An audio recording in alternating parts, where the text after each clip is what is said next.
आज हम बात करने जा रहे हैं एक ऐसे विषय की जो आपके यूपीएससी एग्जाम के लिए बेहद महत्वपूर्ण है। क्या आपने कभी सोचा है कि कैसे टेक्नोलॉजी जो हमारे जीवन को आसान बनाने के लिए बनी थी, वही आज डेमोक्रेसी के लिए सबसे बड़ा खतरा बन गई है। 2025 में हम एक ऐसे दौर में हैं जहां आर्टिफिशियल इंटेलिजेंस और सर्वेलेंस टेक्नोलॉजी ऑथोरिटेरियन रिजीम्स को अनप्रेसिडेंटेड पावर दे रही है। आज हम जानेंगे कि कैसे डिजिटल ऑथोरिटेरियनिज्म डेमोक्रेसी को चैलेंज कर रही है और इसका जियोपॉलिटिक्स पर क्या इंपैक्ट है। डिजिटल ऑथोरिटेरियनिज्म का मतलब है गवर्नमेंट्स का डिजिटल टेक्नोलॉजीज का मिसयूज करना अपने सिटीजन्स को कंट्रोल करने के लिए। यह ट्रेडिशनल ऑथोरिटेरियनिज्म का एक मॉडर्न वर्जन है जो टेक्नोलॉजी के पावर को एक्सप्लॉइट करता है। डिजिटल ऑथोरिटेरियन टूल किट में शामिल हैं mass surveillance systems, AI powered cameras, facial recognition और biometric tracking information control, censorship, content manipulation और propaganda, social credit systems, citizens के बिहेवियर को मॉनिटर और स्कोर करना, इंटरनेट शटडाउन्स, कम्युनिकेशन को पूरी तरह से ब्लॉक करना, साइबर अटैक्स, ऑपोजिशन को टारगेट करना और डिसेंट को सप्रेस करना। चाइना में डिजिटल ऑथोरिटेरियनिज्म का सबसे सोफिस्टिकेटेड मॉडल देखने को मिलता है। शिनजियांग में गवर्नमेंट ने AI पावर्ड सर्वेलेंस सिस्टम लगाया है जो रियल टाइम में लोगों की मॉनिटरिंग करता है। चाइना का सोशल क्रेडिट सिस्टम 2025 में और भी एडवांस्ड हो गया है। अब 23 न्यू गाइडलाइंस के साथ यह सिस्टम गवर्नमेंट और एंटरप्राइज क्रेडिट रेटिंग्स को भी कवर करता है। यह सिस्टम सिटीजन्स के हर एक्टिविटी को ट्रैक करता है, फाइनेंशियल ट्रांजैक्शंस से लेकर सोशल मीडिया पोस्ट्स तक। डिजिटल ऑथोरिटेरियनिज्म केवल चाइना तक सीमित नहीं है, यह एक ग्लोबल फेनोमेनन बन गया है जो डिफरेंट रिजिम टाइप्स में देखने को मिल रहा है। की ट्रेंड्स, ऑटोक्रेसीज अपनी कैपेबिलिटीज से ज्यादा डिजिटल रिप्रेशन का यूज कर रही हैं। डेमोक्रेटिक कंट्रीज भी इन टूल्स का यूज कर रही हैं, खासकर जब इलिबरल लीडर्स पावर में होते हैं। टेक्नोलॉजीज का export like minded authoritarian regimes को हो रहा है। 2025 में AI सर्वेलेंस एक गेम चेंजर बन गया है। फेशियल रिकॉग्निशन टेक्नोलॉजी अब इतनी एडवांस्ड है कि यह मास्क्स के साथ भी लोगों को आइडेंटिफाई कर सकती है। AI सर्वेलेंस की capabilities real time facial recognition और emotion detection, behavioural pattern analysis और anomaly detection, social media monitoring और सेंटिमेंट एनालिसिस, प्रिडिक्टिव पुलिसिंग और प्री क्राइम आइडेंटिफिकेशन। चाइना में अनुमान है कि दुनिया के आधे से ज्यादा सर्वेलेंस कैमरास हैं। ये कैमरास AI एल्गोरिथम्स के साथ इंटीग्रेट हैं जो लोगों की मूवमेंट्स को ट्रैक करते हैं। NSO ग्रुप का पेगासस स्पाईवेयर एक परफेक्ट एग्जाम्पल है कि कैसे प्राइवेट कंपनीज ऑथोरिटेरियन गवर्नमेंट्स को सोफिस्टिकेटेड सर्वेलेंस टूल्स प्रोवाइड करती है। पेगासस की capabilities: zero click installation on smartphones, complete access to calls, messages और लोकेशन डेटा, कैमरा और माइक्रोफोन को रिमोटली एक्टिवेट करना। गवर्नमेंट क्लाइंट्स ओनली को सेल किया जाता है। यह स्पाईवेयर जर्नलिस्ट्स, एक्टिविस्ट्स और पॉलिटिकल डिसिडेंट्स को टारगेट करने के लिए यूज हुआ है। इससे पता चलता है कि कैसे surveillance technology human rights violations को फैसिलिटेट करती है। सर्वेलेंस कैपिटलिज्म एक बिजनेस मॉडल है जहां कंपनीज लोगों का पर्सनल डेटा कलेक्ट करके उनका बिहेवियर मैनिपुलेट करती हैं। की issues: extensive personal data collection without proper consent, behavioral manipulation for commercial gain, market dominance और monopolistic practices, democratic processes पर negative impact। Google, Facebook और Microsoft जैसी कंपनीज इस मॉडल को फॉलो करती हैं। वे यूजर्स को फ्री सर्विसेज प्रोवाइड करती हैं, लेकिन बदले में उनका डेटा अप्रोप्रिएट करती हैं। 2025 में AI जियोपॉलिटिक्स एक ट्रायंगुलर कंपटीशन बन गया है। 3 मेजर पावर्स US, चाइना और EU के अलग अलग अप्रोचेस हैं। US model, market driven approach with minimal regulation. China model, state control development with extensive surveillance. EU model, ethics based regulation with strict privacy protections. यह competition technological inequality और economic dependencies को बढ़ा रहा है। AI rivalry ने trade restrictions, military applications और regulatory fragmentation को intensify किया है। डिजिटल सॉवरेंटी एक नया जियोपॉलिटिकल कॉन्सेप्ट है। कंट्रीज अपने डिजिटल इंफ्रास्ट्रक्चर पर कंट्रोल चाहते हैं। की एलिमेंट्स: सेमीकंडक्टर मैन्युफैक्चरिंग और सप्लाई चेन्स, डेटा सेंटर्स और क्लाउड इंफ्रास्ट्रक्चर, सबसी केबल्स और communication networks, critical minerals for chip manufacturing. Taiwan का सेमीकंडक्टर डोमिनेंस एक परफेक्ट एग्जाम्पल है कि कैसी smaller countries specific supply chain components में क्रूशल रोल प्ले कर सकती हैं। रशिया यूक्रेन कॉन्फ्लिक्ट में साइबर वॉरफेयर एक मेजर कंपोनेंट रहा है।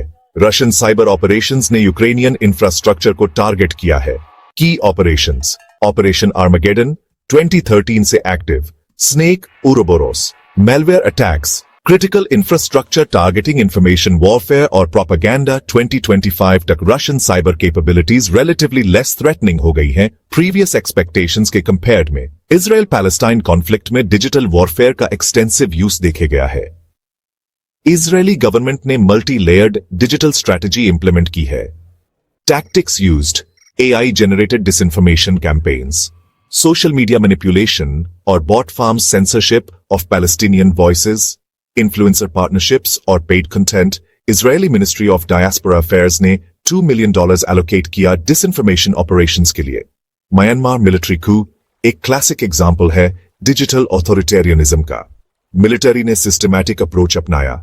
Strategies: complete internet shutdowns, telecommunications control, surveillance, technology abuse, communication blackouts. यह दिखाता है कि कैसे ऑथोरिटेरियन रिजीम्स डिजिटल इंफ्रास्ट्रक्चर को वेपन के रूप में यूज करते हैं। EU AI एक्ट 2025 में फुली इफेक्टिव हो गया है और यह world's first comprehensive AI regulation है। Key provisions: prohibited AI practices including social scoring, high risk AI systems के लिए strict requirements, real time biometric identification पर BN, लिमिटेड एक्सेप्शंस के साथ, जनरल पर्पस AI मॉडल्स के लिए transparency rules. Timeline: February 2025, prohibitions effective August 2025, general purpose AI rules August 2026। Full implementation: democracies को digital authoritarianism के against compete करने में several challenges face करनी पड़ रही है। Democratic disadvantages: slower decision making processes, privacy और सिक्योरिटी के बीच balance, free speech or content moderation conflicts, private sector regulation challenges, authoritarian advantages, faster implementation of surveillance systems, unlimited data collection capabilities, no judicial oversight requirements, coordination between state or private actors. India एक unique position में है। Despite being a democracy, India में mass surveillance के concerns हैं।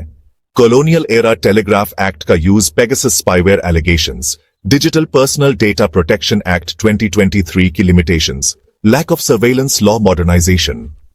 India को अपने digital governance model को strengthen करना होगा राइट्स रिस्पेक्टिंग अप्रोच के साथ। 2025 में सेवरल इमर्जिंग ट्रेंड्स देखने को मिल रहे हैं। डीप फेक टेक्नोलॉजी का वाइड स्प्रेड यूज, इलेक्शंस में AI powered disinformation campaigns, quantum computing का potential impact, autonomous weapons systems, US China AI competition, intensification, European regulatory leadership, middle power countries की strategic positioning, non state actors का hyper empowerment. यह topic UPSC के कई papers में relevant है। Paper 1 political theory, democracy और authoritarianism concepts, rights और freedoms, power और legitimacy. Paper 2 international relations, globalisation और technology changing international order, contemporary global concerns. Paper 2, India and the World. India's foreign policy challenges global centers of power relations. Recent developments in international relations, UPSC aspirants के लिए important takeaways. Conceptual understanding. Digital authoritarianism की definition और characteristics. Case studies. China, Russia, EU के different approaches. Current affairs. Recent developments in AI regulation or cyber conflicts. Analytical skills.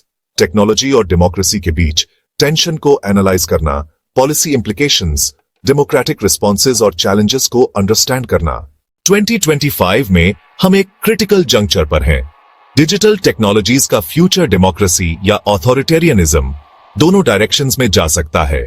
की challenges: technological development और human rights के बीच balance, international cooperation की need, civil society की role, regulatory frameworks का development, the choice ahead. हमें decide करना होगा कि हम टेक्नोलॉजी का यूज लिबर्टी और सिक्योरिटी के लिए करेंगे या कंट्रोल और रिप्रेशन के लिए। यह चॉइस आने वाली जनरेशंस के लिए क्रूशियल है। दोस्तों, यह टॉपिक केवल थियोरेटिकल नहीं है, ये रियल वर्ल्ड इंप्लीकेशंस हैं जो हमारे फ्यूचर को शेप करेंगे। एज फ्यूचर सिविल सर्वेंट्स, आपको इन चैलेंजेस को समझना होगा और सॉल्यूशंस डेवलप करने होंगे। रिमेंबर, टेक्नोलॉजी न्यूट्रल है, उसका यूज करना हमारी चॉइस है। डेमोक्रेसी को प्रोटेक्ट करने के लिए कांस्टेंट विजिलेंस चाहिए। इंटरनेशनल कोऑपरेशन एसेंशियल है।